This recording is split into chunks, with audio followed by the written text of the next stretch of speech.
샬롬. 오늘 알레데이아 10분 단상에 오신 여러분을 환영합니다.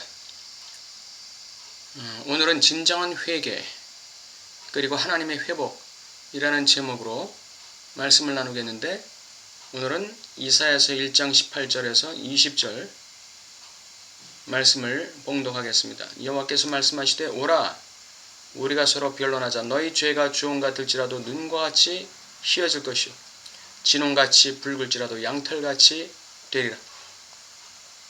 너희가 즐겨 순종하면 땅의 아름다운 소산을 먹을 것이요 너희가 거절하여 배반하면 칼에 삼켜지리라. 여호와 입의 말씀이니라. 오늘날 우리 한국 사회는 이 코로나 사태로 인해서 교회가 굉장한 어려움에 처하고 있습니다. 전대미문의 환란 가운데 교회가 처해져 있습니다. 이러한 상황 속에서 교회가 해야 될 가장 근원적이고 중요한 일은 무엇이겠습니까? 그것은 바로 하나님이 원하시는 진정한 회개입니다.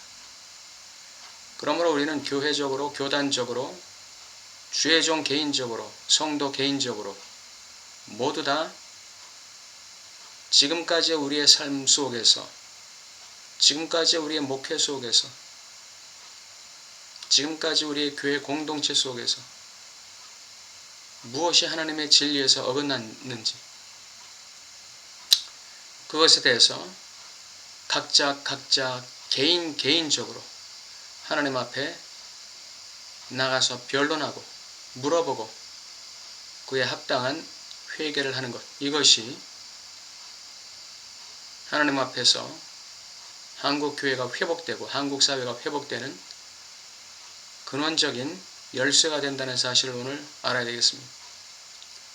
그렇다면 교회 또는 주의 종과 성도를 막론하고 교회 전체가 어떤 죄를 저질러 왔는지, 우리가 회개해야 될 것이 무엇인지에 대한 큰 범위의 거시적인 차원의 회개의 제목을 제시하겠습니다.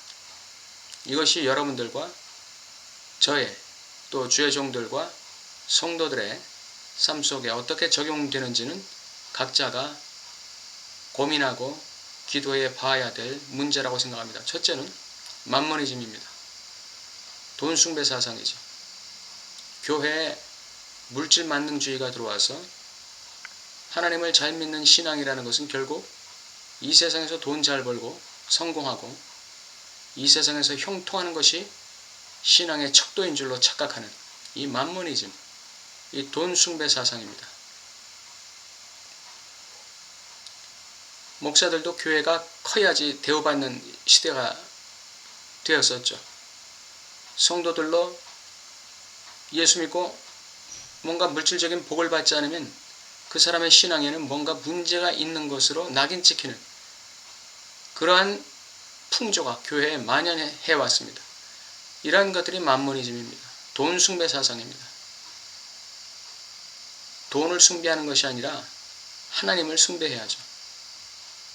둘째로 이세벨리즘입니다. 이세벨주의. 이것은 우상과 타협하는 것입니다. 우상과 타협한다는 것, 교회에서 어떻게 나타났습니까? WCC, WEA의 교회가, 소위 정통교회라고 하는 교회가 참여했었죠. 그 회의에 참여했었습니다. 그것이 이세벨리즘입니다. 교회에 들어온 이세벨리즘. 우상과의 타협입니다.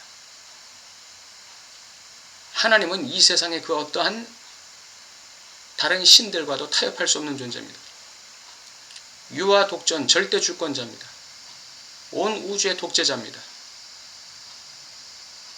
건강한 의미의, 좋은 의미의 독재자라는 것입니다.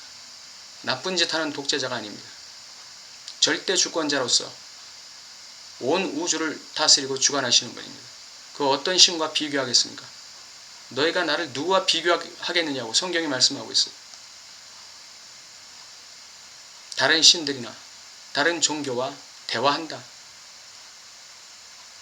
서로 같이 모여서 당신도 구원 있고 나도 구원 있고 이런 식의 교제를 하는 것, 이것이 바로 이세벨리즘입니다.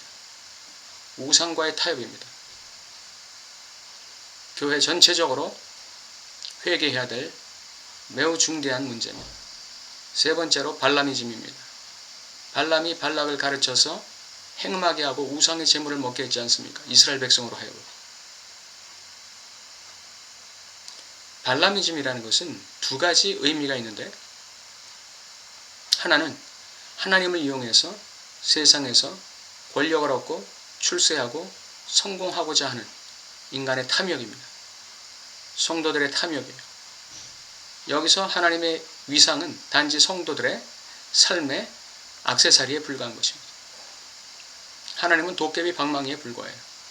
하나님을 이용해서 내가 돈 많이 벌고 형통하고 이 세상에서 잘 먹고 잘 사는 것, 그것이 목적입니다. 하나님을 섬기는 것이 목적이 아니죠. 이것이 발라미즘의 첫 번째 내용입니다. 두 번째 내용은 세상 세력과 타협해서 교회를 회파하는 것입니다. 발람이 발락이라는 왕과 타협해서 모압 제사 드리는 일에 이스라엘 백성들을 초대하고 행음하게 하고 우상제물을 먹게 함으로써 하나님의 진노가 이스라엘 회중에게 임하게 만든 장본인 아닙니까? 세상 권력과 타협해서 교회를 회파하는 이러한 일이 오늘날도 똑같이 일어나고 있습니다. 그러한 일들이 우리 전체가, 교회 전체가 회개해야 될 매우 중요한 제목입니다. 넷째로 니골라이즘입니다. 이 니골라당의 교훈이라는 것은 성경에 구체적으로 나오지는 않습니다. 그러나 니골라주의가 그 당시 초대교회 시대에 교회 안에서 한 분파를 형성해서 자신의 분파의 이익을 추구하고 진리를 혼잡케 만들어서 교회를 분열시키는 역할을 했다는 주해가 있습니다. 교회 내 파당, 세력, 그리고 교회 내 진리가 아닌, 하나님의 성경이 아닌 다른 이상한 가르침을 끌어들여서 교회 안에서 진리를 혼잡케 하고, 그래서 교회가 분열되게 만드는 그런 것, 이런 것이 니골라이즘이라고 말할 수 있습니다. 니골라이즘에 대한 정확한 해석은 나와 있는 곳이 없습니다. 그러나 대체로 니골라 당이라는 분파가 교회 안에 있었던 것으로 봐서 교회 안에 있는 어떤 파당 세력들, 당파를 지어서 자기 이익을 추구하고 교회를 분열시키는 그런 일을 하지 않았는가, 이런 추론을 할 수 있습니다. 마지막으로 그노티시즘입니다. 이건 영지주의라고도 하죠. 이것은 이원론입니다. 다시 말하면 신앙은 교회에서나 통용되고, 믿음은 교회에서나 통용되고, 하나님의 성경 말씀은 교회에서나 통하는 것이지 세상에서의 삶은 그렇지 않다. 세상에서는 타협이 필요하다. 세속주의와 타협하고, 권력과도 좀 타협하고, 돈 가진 사람하고 좀 타협하고, 지위 있는 사람과 좀 타협하고, 그래서 세상에서 생존하는 그 기술과 생존하는 방법은 이건 교회에서와 다르다. 세상에서는 세상 법칙을 따라야 한다 라고 주장하는 것이 그노티시즘, 영지주의입니다. 이것은 완전히 신앙생활을 이원화시키는 것이죠. 교회에서의 신앙과 세상에서의 신앙을 갈라서 교회에서의 신앙은 교회에서만 통용되고, 세상에서의 삶의 방식은 세상에서 어쩔 수 없이 구현해야 된다는 것, 그런 사상이죠. 이런 5가지 사상들이 주로 교회와 특히 주의 종들과 성도들이 저질러왔던 교회의 죄악이 아닐 수 없습니다. 우리의 삶 속에 이와 같은 5가지 사상들 또는 5가지 하나님이 원치 않는 일들이 나의 개인적인 생활에 어떻게 드러나고 있는지를 우리가 하나님 앞에 나가서 변론해야 돼요. 하나님은 우리가 하나님 앞에 나와 변론하기를 원하십니다. 의논하기를 원하시는 거예요. 그러므로 내가 지금까지 살아오면서 어떤 죄를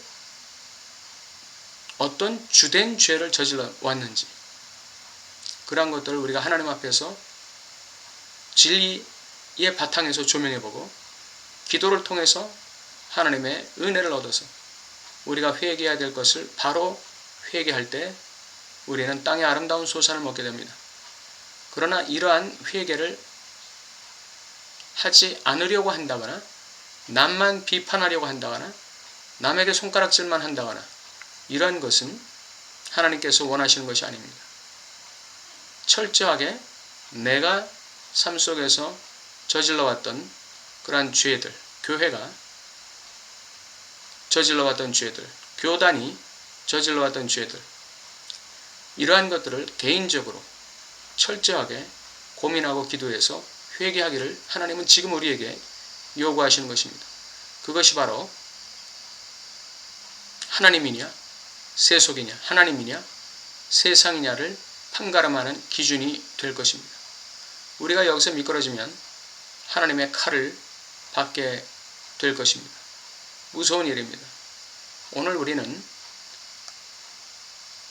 이 코로나 팬데믹이라는 상황 속에서 예배가 엄청나게 핍박을 당하고 위축되는 이러한 상황 속에서 우리가 해야 될 가장 중요한 일은 내가 지금까지 살면서 어떠한 죄를 주로 하나님 앞에서 지었었는지 그러한 것을 개인적으로 철저하게 돌이켜보면서 회개하는 일입니다. 우리 각자가 거기서 승리해 나갈 때 하나님께서 우리의 땅을 회복시키시고 우리의 한국의 교회, 한국 사회의 모든 상황을 회복시키실 것입니다. 이러한 은혜가 한국 교회와 모든 성도들의 삶 속에 함께하길 바랍니다.